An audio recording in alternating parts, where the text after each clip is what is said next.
bismillah wax leen ci suñu hôpital yi lée ñoo gën a feebar ñëpp. Direct News ne màgget bi nga xam ne nag maanaam suñu hôpital yi daal dinañ koy màgget ni la ak seeni matériel waaw ginnaaw Albert Royer hôpital Dantec ci boppam yegg na suuf mar di tali la ilaha illallah dama ne la direction hôpital xale yi Albert Royer ca Fann waaw daal dinañuy jël na dogal lu yàggul dara daal di tëjoon lii di bloc opératoire ya service de chirurgie pédiatrique ba ci anesthésie réanimation gi la dañu ko tëj dama ne la hôpital Aristide Le Dantec moom tey ji jafe-jafe yi nga xam ni kon moom la ñuy dund lé doy na waar miti na ma ne la bâtiment yaak matériel yaak yëpp a feebar laa la wax commission médicale bi nga xam ne professeur Ndoye moo ko jiite nee na maa ngi jël nag askanu Sénégal gi seede maa ngi woo président Macky Sall ci kaaw hôpital Aristide Le Dantec waaye Dantec mi lan la ko 1,5 milliard mana te mu soxla 6 milliards facture courant donc ñetti téeméeri millions la mbaalo jëg ca mooy wax samay kaddu de laaste waaye coronavirus ki day non mi ngi wàcc nag temps yi ay 30 cas professeur Moussa Seydi waaw nee na gis nga mbas mi day guddiñ tol ni lée xam nga ñan ñoo ko moom ñi nga xam ne vacciné wuñu professeur Moussa Seydi yamu ca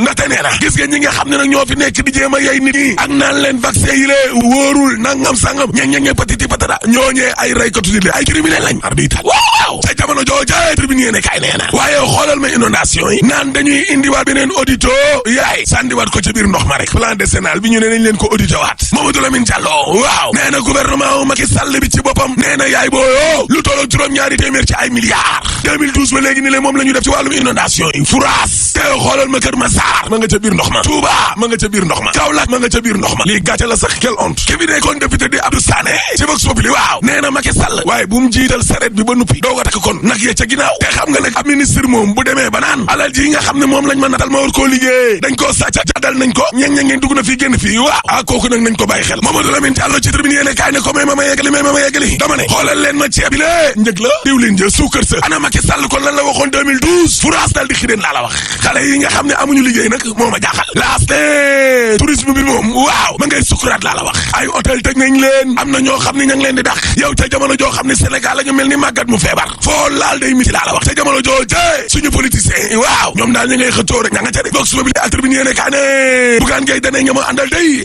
génn nañu ci coalition Yewwi Askan Wi laa la wax waaw parce que nag ñoom jàpp nañu ne gis nga la xew ca Yewwi Askan woowee amul démocratie te la ñuy defam leerul Bougane Gueye Dany ne d'accorduma ci logo bi d'accorduma ci tur bi d'accorduma tamit ci couleur ya Vox Populi ne waaye Ousmane Sonko ak ñoom Khalifa Babacar Sall day waaw nee nañ du ci changé dara ba dara booloo jeex laa la wax li Bougane bëgg duñ ko def léegi nag Bougane a ngoog libre na moom boppam daal tirer toutes les conséquences loolu mooy bu ko neexee toog bu ko neexee dem waaw Vox Populi ne moo taxil sëy ba tas na parce que Sonko Khalifa Sall ak Moustapha Sy njiital Moussa Sidine wala Moussa Sidaati waaw kalaame yi nga xam ne kon Bougane Gueye Dany da leen ko doon kalaame réserve dañu ko rejeté waaw léegi nag Bougane a ngi noonu libre na te liñ koy xamal nag lii la day signé sans réserve way la mu rocci signature bi nga xam ne kon moom la fi defoon te dem le mandat yéene kaay ne Bougane Gueye dem na parce que wan na coalition ba ginnaaw évidence yéene kaay ne moom Bougane Gueye Dany moomee waaw kilifteefam di wàllum leadership am la bëgg a wane ci opposition bi laa la wax l'info yéene kaay ne waaye Yewwi Askan Wi day ñoom tamit dem nañ Yewwi Askan Wi prend son envol Bougane sa brak say ba tas na dama ne la coalition des leaders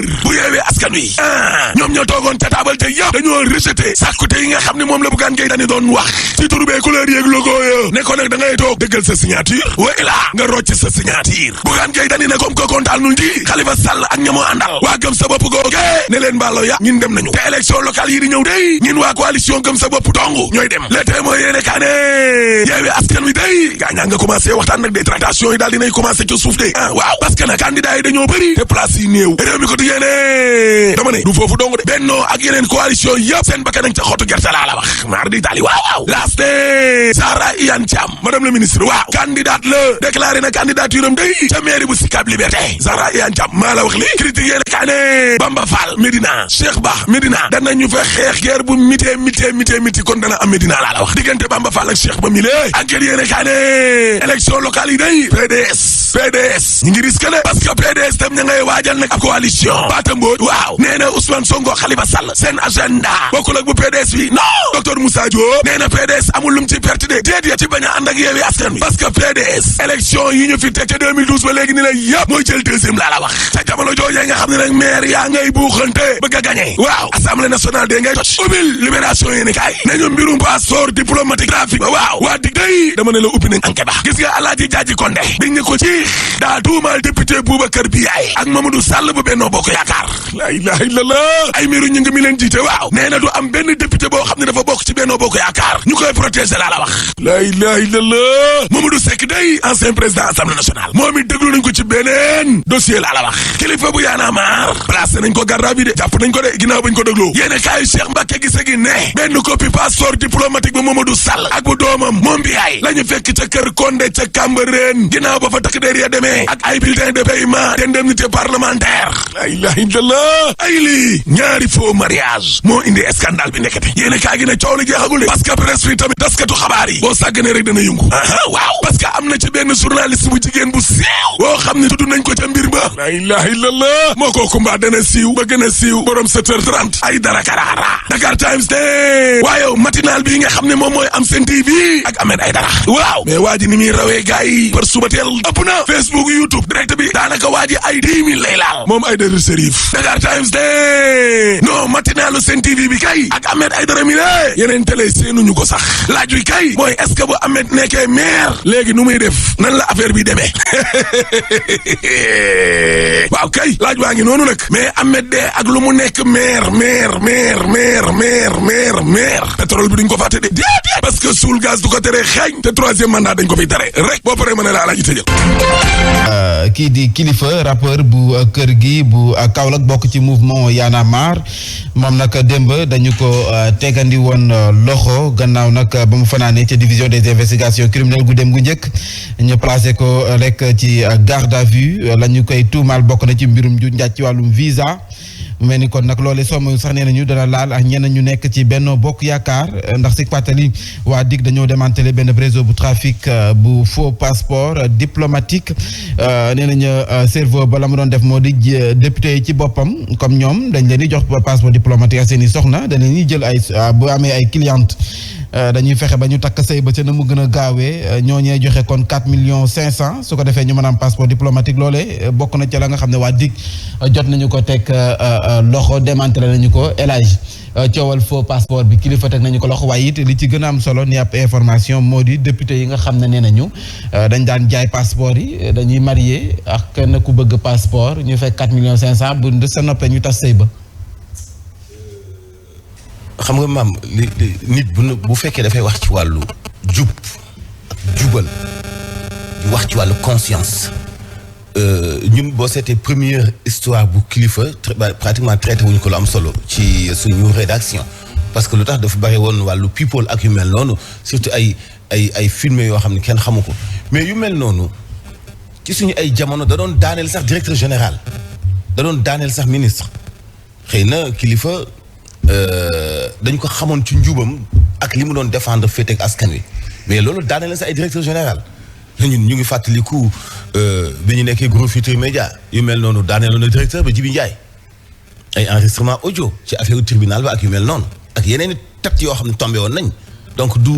affaire bu sew du affaire bu tuuti ci wàllu jubal gis nga administration wu réew kenn du ko caaxaane amal passeport normal mérité woo am passeport diplomatique laisse tomber et li ci des nag li ci biir leeral guñu ko yàlla rek moo xam parce que suñu la ñu toll ci jamono nag nguur yoo xam ne fii ci Sénégal capable nañu lu mu mën di doon pour tooyal laa fukk leen arrangé wul waxuma loolu la de mais dama ni nañu wax ne bu fekkee Kilifeu bokk na ci trafic boobu waru ko woon ndax position bi mu taxaw di ko xeexe féete ko askan wi moo tax mais itam ku mel ni moom waroon naa xam ni mën na tomber ci piège bu mel nii ndax ñi mu amal affaire bëgguñu ku leen wax dëgg. ay député bi nañu bokk ci Benno Bokk Yaakaar ñoom ci boppam xam ngeen ab député tuddoon nañ ko ci mbirum faux billet bii la yoon mbirum passeport diplomatique lan lay niru jamono ji. xam nga lu muy niru mooy ni saltal daru député ci assemblée nationale dafa am ay kàddu yoo xam ne sëñ Babacar Sy Mansour da ko yëkkati jagleel ko député yi député dafa am lu ñu war a mel. am lu ñu sañta war a def dafa am taxawaay boo xam ne dañ ko war a am xam nga du ma wax ci Kilifeu wala ay artistes wala ay nit ñoo xamee ni li ñu doon ay référence sax ci wàllug ndaw ñi wala ci wàllug aar bi ñu nekk sax dama ko jéggi mais le député du peuple tànn la nga représenté askan nga ne da nga taxawal askan wi ci assemblée nationale ñu jël ci assemblée bi ñu yore téeméer ak juróom benn fukk ak juróom ne leen muy ñi dëkk Sénégal di ñu nekk bitim réew yéen leen représenté am na loo xam ne am ñu waruñoo am sax sañ-sañu def ko dafa am journal bu ko bind sànq kii di ko wax Fabrice di ko tudd ak Ahmed Aïdara. Aymérou Gningue mi président bu groupe parlementaire bu Benno Bokk Yaakaar ne ni duñu nëbb kenn duñu nuñ koy woowee ci défendre kenn bu fekkee ne am na ñoo xam ne dañ leen ci tuumal. na yoon def liggéeyam kàddu yooyu mu wax am na ñu ko waxoon jiitu ko. ne ni duma làq kenn. ku ci mel le président de la République waxoon na ko. ku ñu war a topp dañ la topp. nañ ko ci topp. la patrie avant le parti. ngelawaay bu fekkee ne am na ay député yoo xam ne dañ leen tuumaal ci wàllu woowu ba mu leer na yoon def lu mu war a def ci ñoom te bu kenn jël concom di ko teg ci yooyu les dossiers. ci lu weer loolu mooy sàkkutee fukk askan wi bu laajee teg ay daan ñu teg ay daan te ba ñu jéem see bañ a ut ku ñuy protéger ñu jëmale ci leneen lu nga xam ne junj naa ko ci ndorteel li sa Sédhiou tëj mbindu mi ci liste électorale yi ci xeexoo bu metti la mujj ndax nag waa Pastef foofee dañoo gis ne lu ëpp fanweer ci ay doomu aadama dañ leen jëlee ca Ziguinchor bëgg leen ñu bindu foofee sa Sédhiou te ne nañ mukk du sa dal si janoo ak taskatu xibaar yi ni ki démb ñoom ñooñu Ousmane Sonko yi commune bu Sédhiou jot nañu ñaawlu lu nu mel ñu ànd Cheikh Ibrahima Diallo. ci Sédhiou ay militant Pastef ñoo joxoñ baaxam tuuma Ndeye Degen Dem présidente Sirène yu Abou Diop xamle nañu ni moo jëlee ay électeurs ci Ziguinchor yu mu bind ci Sédhiou situation bu taxoon ba jaamarloo am bu atterrir ci police. boobu dafa jógee Ziguinchor ñëw mu indi ay nit ñu toll ba 32 personnes. nit yi ñëw nii pour bindoo ci liste Sédhiou ñooñu duñu ay Sédhiouwa ma xool seen kayit bi gis naa ne effectivement signature maire bu Sédhiou moo fa nekk ci seen récépissé de résidence dëggantaan kan moo leen indi fii nii ñu ne seen responsable politique kon seen responsable politique dégg dem boobu dafa jël ay xale ñoo xamee ni ñu ngi juddoo Adéane nar a voté Bukot Sud kii juddoo Ziguinchor nar a voté Bukot Sud ñu indi leen fii nii donc cas yooyu moo xew fii Sédhiou. pour Youssouf Biaye mi yoroon seen i kaddu gannaaw Ziguinchor am na sax ñu bàyyee ko ci département bu Goudomp. ñu ngi jógee Karantaba dëkk bu ñuy wax Karantaba ci département Goudomp la nekk ñi jógee ay Djinaki ñi jógee Ségafoulah suñu maire sortant bi moo xam ne daal vraiment jeexal na dooleem mu ngi bëgg nekkaat encore ci boppu Sédhiou ak électeurs ñoo xam ne ni dëkkuñu Sédhiou. te bu ñu ko interpellé ci tuuma yi lee Ndeye Degen Dem xamle na ni yéegul te jegewul fekkee moo ko ci boole te itam électeur bu nekk am na sañ-sañ bindu fu ko neex ci élection yi ñuy dëgmal. alors El Hadj ban jàngat ngay def ci mbindu mi bu ñu ko door rek léegi ñu ngi xamal sax jeex coow li bari na ci loolu. gàcce rek. parce que foogoon naa ne lii xewi na transfert d'électeurs. parce que bari na ay maire yu falu ci seen mandat yi di jeex ni te ci noonu la ñu faloo woon donc xam nañu ni Sénégalais yi comprendre nañu loolu. ñi juddoo Tentebab xam naa leen ñi juddoo campement xam naa leen mais xawma ñu juddoo Fongolimbi bu ñu leen indee Ngexo dinaa xam ne kii dëkkul Ngexo bu ma ko dee doomu kan nga bu ma nee mën la doomu diw moom fu mu nekk yow mën naa xam. parce que même bu dee ville mënut a tey nit ñi ba léegi dañuy identifié wu xamante nañ. donc transfert d'électeurs mooy système boo xam ne dafa ñaaw te boo seetee di début à la fin nag bari na ay njuuj njaaj ay jalgati yoo xam ni maire Benno Bokk Yaakaar yi def nañu ko ci ay localités yu bokkul ci mbindu mi ci bañ a joxe certificat de résidence ci wote taxas genn wet alors que ñoom xamuñu ni déjà def nañu ñi amoon ñaari mandat ci ñoom def nañu ñetti mandat ñi amoon benn mandat ci ñoom def nañu ñaari mandat parce que déjà bi ñu waree woon jógee seen toogwaay ak léegi mat na ñetti at mais nañu sant yàlla tey bu ñu normal loon sax ci ñoom mën nañoo sax tànn ñeneen mais ñoom waruñu woon a xëccooti parce que lu ñu deful woon ci seen mandat yi dootuñu ko def parce que seen mandat yi mujj yi amul benn contrôle lu leen neex la ñu doon def transfert d'électeur bu ñu koy wax Birahim moo di yow yaa jëlee say nit sa àll ba ñu dëkku ca gox ba ñu ñëw votel la waaye nag du askanoo ci boppam ñoo la votel mais ku wóoluwul sa bopp mooy def loolu c'est-à-dire que fépp foo dégg ñu mais Sénégal ñaata commune a fi nekk ñaata 500 et quelques mais ñaata commune nga dégg ñu bari ñu am ay coow peut-être que bu tolloo ci 25 du ko dépasser c'est tout simplement que ña fa ne ñoo wóoluwul seen bopp bu dee opposition wala bu dee pouvoir li ci ëpp pouvoir la ñuy nekk wala ñu bokk ci coalition Benno Bokk Yaakaar wala mu doon maire boo xamee ni moom def na fa diir jàpp na ni moom bu ñu demee ci ay élections yu ñu dëgmal boo maywul li mu soxla muy toogaat fa du mën a nekk ñooy def transfert d'électeur mais Mambay il faut quand même rassurer Sénégalais yi ni transfert d'électeur lu mu bëri tey bu dee benn commune boo xamee ni wala benn arrondissement boo xamee ni li fa nekk ci doomi aadama motuñu 10 000 mënoo faa transférer lu ëpp 500 wala 1000 élection bu ñëwee du tee ñu la war a daaneel ci wàllu carte nañ la daaneel ci wàllu carte parce que mënoo fa def transfert bu dul jeex est-ce que tu sais que malgré ce qu'on peut dire transfert directeur boobu ñuy wax c'est pas illégal. non ak lu ñu mën wax c'est pas illégal xam nga may lan man Birahim Touré ma dëkk Fongolemi. ma xëy ne ni dama bëgg dem bindu ji Sacré-Cœur wala fii ci Mansour Diop Ngeexoox si Mansour mënuma ko xañ. sama droit la. ma ne fii laa dëkk. mais du ma voté fii fay laa dem voté. organisation bi nag moom moo posé problème. parce que da ngay jël ay nit jël seen i carte d'identité wala jël seen i certificat de résidence taxañ ko bu mu toll ci 100 wala 200 nga jógee Fongolemi dem Ngeexoox foofu la ñuy ñaaw bi mu ñaaw la ñuy wax. mais su bu dee ci wàllu légalité mënoo ne ni diw amoo sañ-sañ dem voté di bërëb sàng. voté fee tant que kayit gi rek mais yor nga ko te et puis mu nekk ci yoon nekk sénégalais. waaw nga nekk sénégalais ayca ñëwaat du jëmale ni ma leen ko waxee it ci ndorteel li coalition Yewwi Askan Wi conférence des leaders bi démb la ñu amal seenam ndaje jot nañu nag waxtaan seen biir ci ay ponk yooyee bokk na ca la Bougane Gueye dañuy tegoon ci table ji wàllum couleur bi naka la nit turu li nga xam ne mooy coalition bi ñoom ba ñu dajee seen biir nit ñi loolu yëpp duñ ci soppi dara kon nag dafay neex Bougane mu toog neexu ko rek mu daal di dem ñu ànd Cheikh Mouhamed Diop. conférence des leaders bu coalition kujje politique bi di Yewwi Askan Wi mel ni rek ci seen ndaje bi ñu doon amal examiner nañ kaawu Bougane Gueye Dany si ñëwoon rek sous réserve ndax rek ay discussion yu ñu waroon amal ñeen rek tour couleur waaye itam logo wu boobule coalition mu mel ni nag boobule réserve leader yi fa nekkoon yëpp rejeté ko kon nag symbole yooyu le amul lenn lu ciy soppeeku ñu bootu nag ci boobule coalition di fësal ni rek Bougane Gueye Dany ci boppam kon jamono ji libre na confirmer sans réserve wala sax retirer li nga xamante ne rek moo di signature am ginnaaw loolu waa conférence des leaders bu coalition bi jot nañoo examen itam déggoo bi ñeel organisation structuration fonctionnement boobu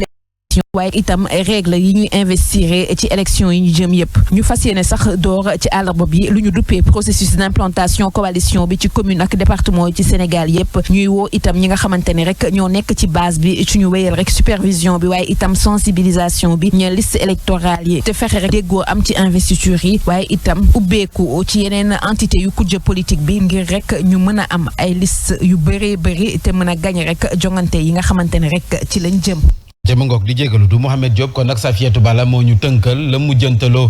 si ndajem coalition Yewwi Askan Wi ñooñee ba ñu paree seen ndaje njiital gëm sa bopp moom seen coalition bi amal nañu ak janox taskatu xibaar yi ñoom it dëggal ne kon war nañu ginnaaw génn nañu ci coalition Yewwi Askan Wi fës kenn demal seen bopp si jawante gox-goxaan yi ñu dëgmal ñu ànd ak Cheikh Fatou Lambe Diop Babacar Sow.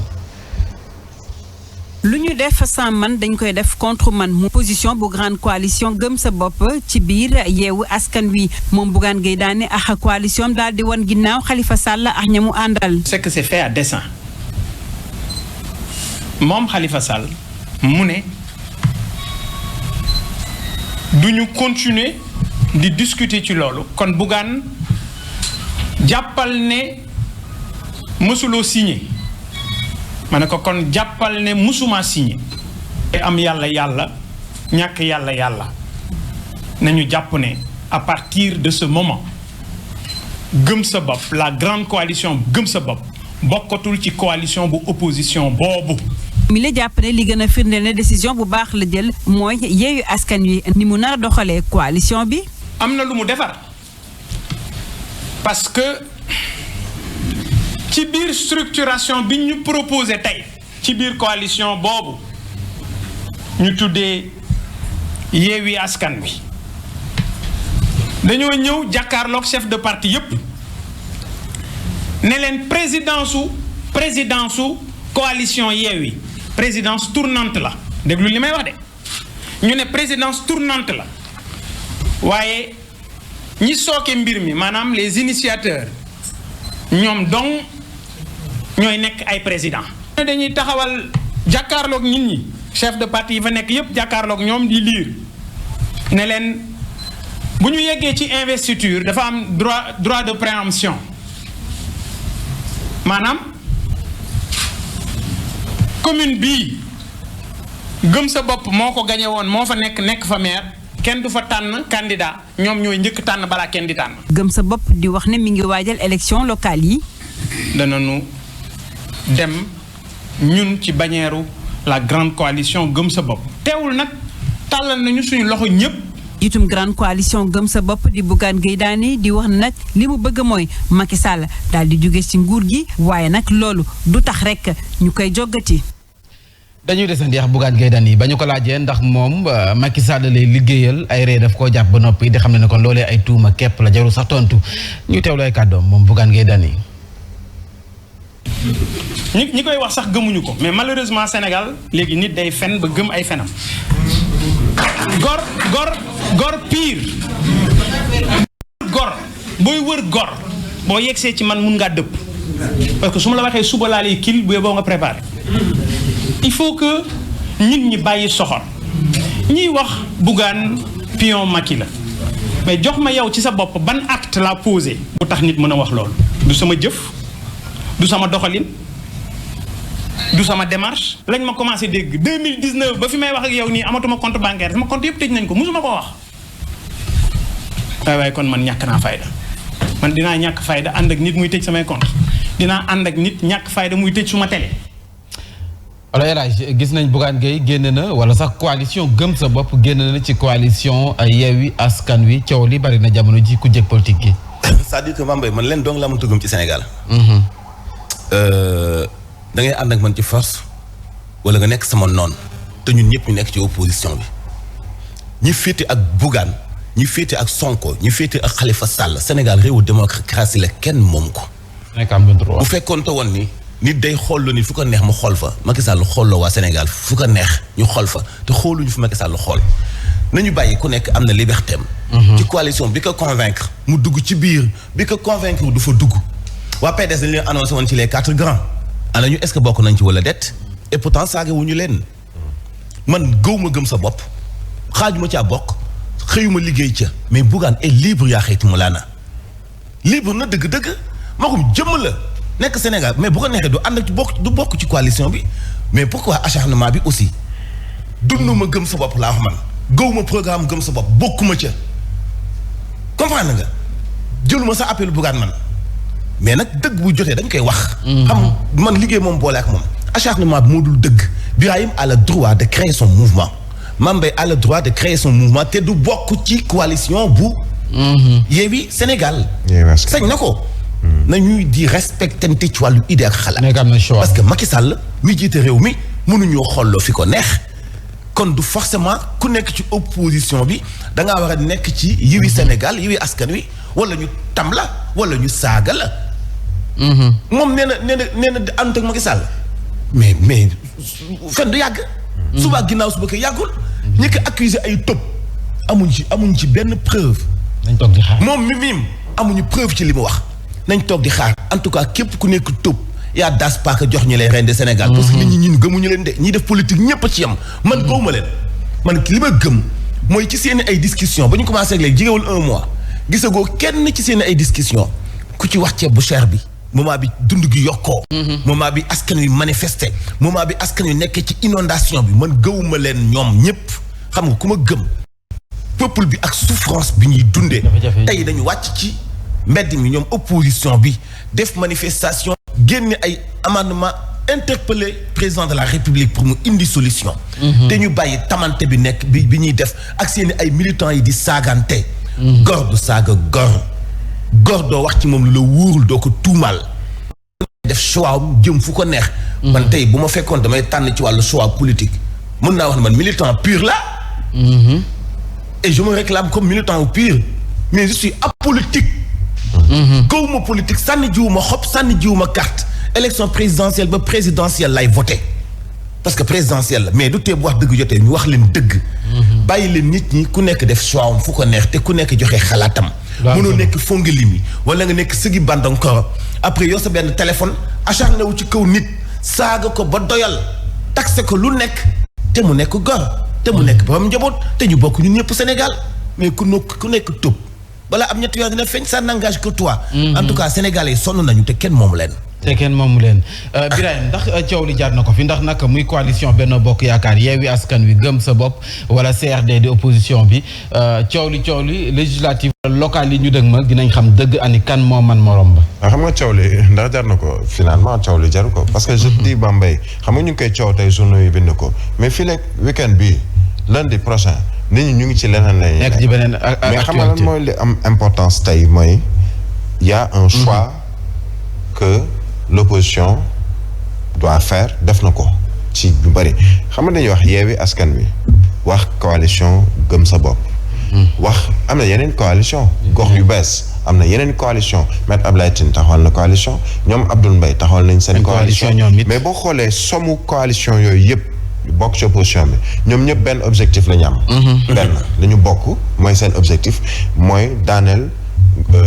ñi nga xam ne ñoom ñooy ay maire bokk Benno Bokk Yaakaar maanaam ci nguur gi ñu jëlee leen ci fu ñu nekk bu ñu ci jógee dem ci ay élections législatives bu ñu ci jógee dem ci ay élections présidentielles mais objectif bi nga xam ne ñoom ñëpp dañ ko bokk malheureusement ou heureusement dañ naan c'est vrai que en politique additionner moo gën soustraction nga yokk ay nit moo gën ngay wàññi ay nit mais le plus important mooy objectif bi ñu am ñoom ñëpp ñu bokkandoo benn objectif ñu demante ci seen biir ñoo bokk opposition bi ñoo ko bokk à la couleur ñoo bokk opposition bi ku nekk da nga bëgg demal sa bopp mais ay la yéwén ku ci nekk am nga sañ-sañu demal sa bopp c'est juste que dafa am ñoo xam ne ils se sont sentis trahis par séparation je ne parle pas de Khalifa Sall ñu bari xam lañ lan lañ gisoon ñaar ñii bu ñu àndee yëngal Benno Bokk Yaakaar muy Ousmane Sonko ak Bougane Gueye Dany quoi qu'on puisse dire ñu bari loolu lañ jàppoon ñii ñaar ils sont jeunes ils ont de l'ambition am nañu mbooloo ci seen ginnaaw ñaar ñi de seen ànd moo ñu gënal seen tàqalikoo léegi bu fekkee tàqalikoo dafa am peut-être ci cadre benn coalition du ñàkk te loolu c'est tout à fait normal et légitime ñenn ñi seen xol ñaaw ci wala mu indi fitna parce que dañuy jàpp ni ñaar ñi dañoo waroon a ànd waruñu woon a tàggoo dañuy tudd ay Khalifa Sall maa ngi koy wax sànq du ci lenn coow li du diggante Khalifa Sall Bougane wala Malick Gakou Bougane wala keneen c'est entre Ousmane Sonko Bougane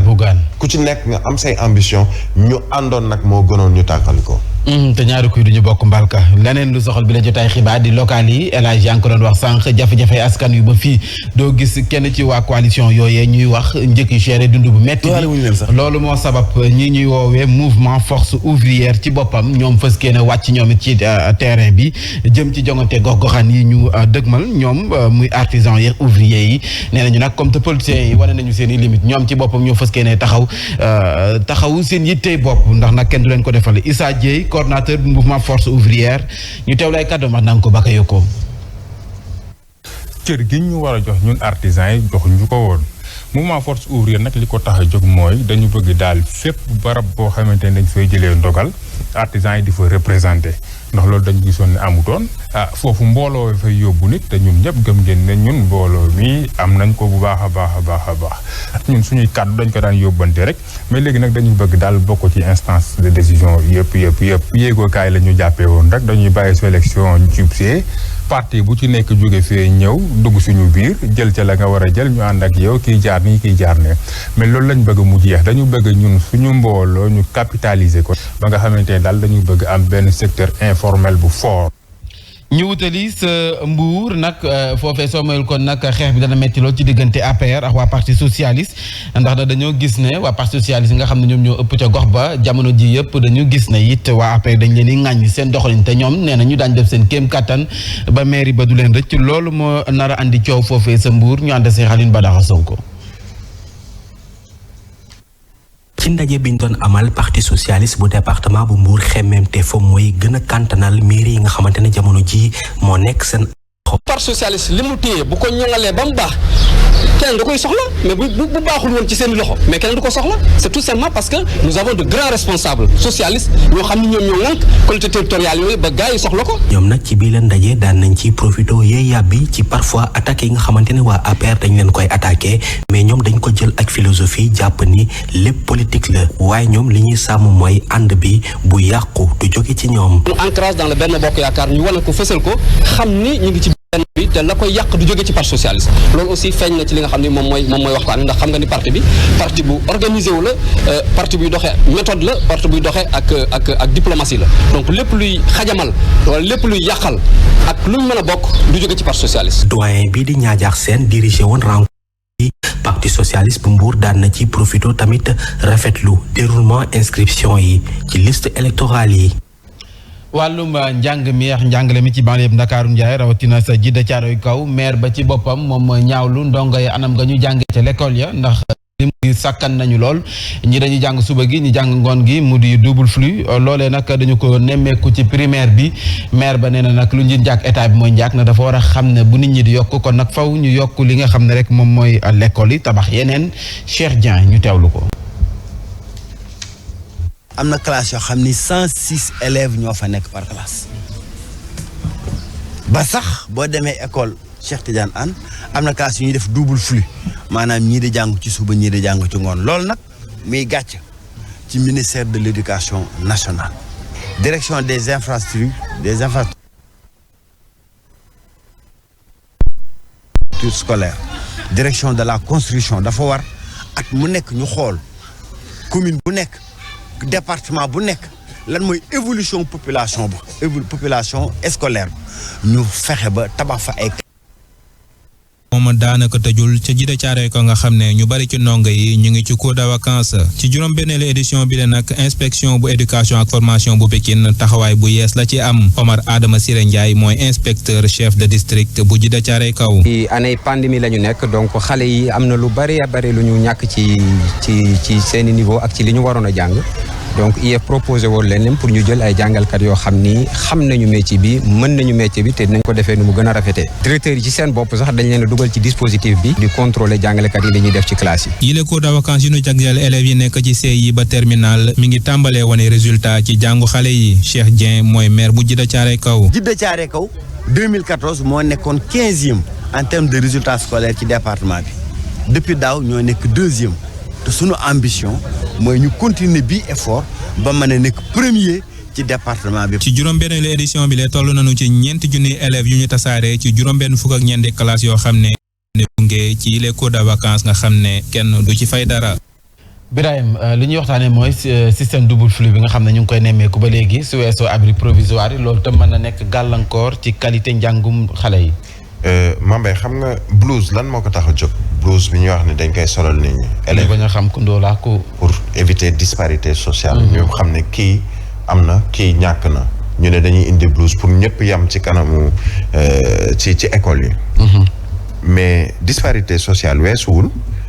nga ne yow da ngay xëy jàng boo noppee sa moroom gontu jàng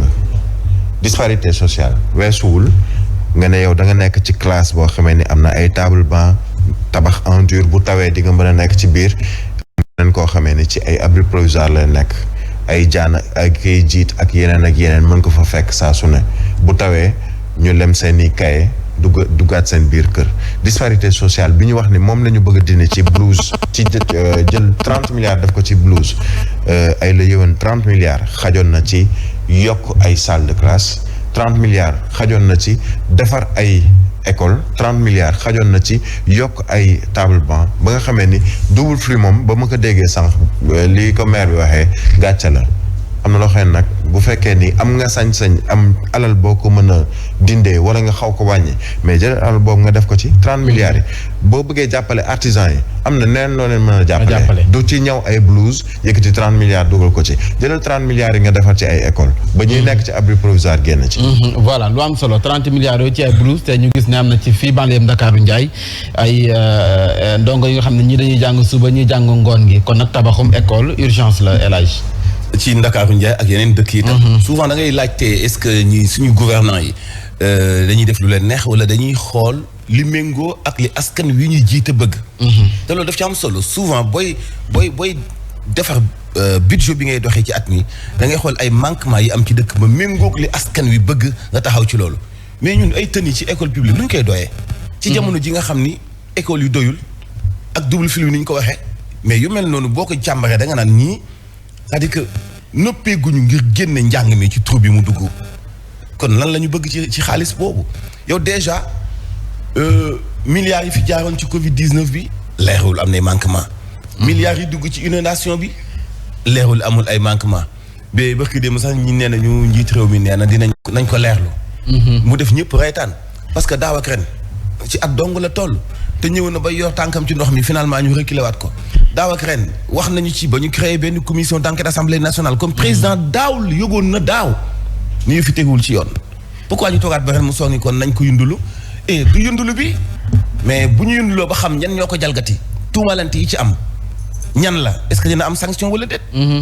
depuis mu tawee ba léegi ñu ngi tuumaalatante xaalisu askan wi ñuy caxatee entreprise bi la ñu jox travaux yi benn bi chinois yi la benn bi Mbaye Faye la assainissement bougé gul yeneen yi ci des muy wàllu tuyau yi nee na ñu doyul. Omar Gueye nee na doy na Walfadjri la ko waxee. ñu ni usine bi indi pompe yi xaw ma saayee la xaw ma. indiwul machine yi mu ni indi na kay Omar Gueye nee na indi na mais askan waa ngi ci biir ndox mi mais tuyau yaa ngi fi ndox maa ngi fi lu tax ndox mënagul a dem ba léegi nit ñi nekk ci situation bu dund gu cher ñu ñuy wax ay 10 milliards yu ñuy def ci ay tenue yoo xam ni xëy na xale bu ne benn tenue ngay am wala ñaar balaa ngay jàng 3 mois sa tenue foq bu fekkee nekkoo sa waaju amul koom mën laa jëndal même couleur balaa école yi tëj mu mel nii li wolof di wax resu xaj kenn dootu ko mën a jëfandikoo c'est-à-dire que dañuy daal di gaaw mën a distinguer ñi seen bàyyi am ak ñi seen bàyyi amul ñi seen bàyyi mën a jëndaat tenue yu bees dañu koy xam ñi seen bàyyi mënut a jënd tenue yu bees dañu koy xam. dañu lu ñuy précipité ci ay tenue dañu fexe am njàng bu baax. loo am solo jaajëf dañu fexe am njàng bu baax El Hadj Mouhamadou Mansour ñu lay jaajëfal rendez-vous kon 13h. incha allah ci 89.7 jotaay xibaar bi ci Zik FM noonu ngeen di ànd ak Birahim Diadji Touré. midi ci kàllaamay nasaraan. incha allah jaajëf Aïcha ñu dalal Aïcha kon ñu jàll ci li yéen a kaay xëy fësal ànd ak Pape Mante mu ci tàggat yaram.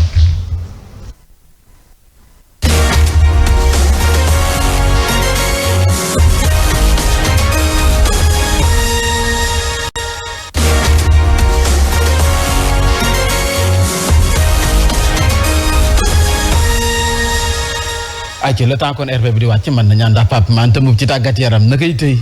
baax a baax maa ngi laa fay alhamdulilah. borom jam City ak Dougar. la grand-mère Tëngéej. ayca éliminatoire mondial Qatar 2022 Sénégal mu mel ni kon daan na Congo. waaw ni ki démb nag kon foofu ca stade Massamba Déba Sénégal nag am ndam ci kaw Congo ñetti bal ci benn Sénégal nag ci ñaareelu génnam bi kon muy fësal nag position ci boobule poule di poule H bi ñaari jongante ñaari ndam juróom-benn poñ ñu ànd ci leeral ak président Lamine Gueye. gaynde yi def nañu liggéey bi ca Brazzaville ñu gagné ci kanamu Congo ñetti bal ci benn loolu jaar ci première période boo xam ne gaynde yi dañ ko maîtriser am possession bi Boulaye Dia moo njëkk a dugal bi ñu jongante ñaar fukki simili ak juróom-ñaar butam bu njëkk ci sélection bi arbitre bi Mohamed Ali Moussa bu Niger kenn xamul fu mu jëlee penalty bi nga xam ne moom la may Congo loolu sax permettre congolais yi ñu égaliser juste avant mi-temps bi ñu dellusee ci vestiaire yi match bi gën na équilibré di diggante ñaari équipe yi waaye nag Congo amul benn yoon bu mu inquiété équipe bu Aliou Cissé bi nga xam ne nag danoo xaar ba jeexitalu match bi ñu def différence bi ñaareelu but bi Ismaïla Sarr moo ko dugal bi match bi desee juróom-ñaari simili ñeenti minutes lañ ci teg Sadio Mané dugal but bu mujj bi mu nekk ñetti bal ci benn Sadio Mané mu ngi ci ñaar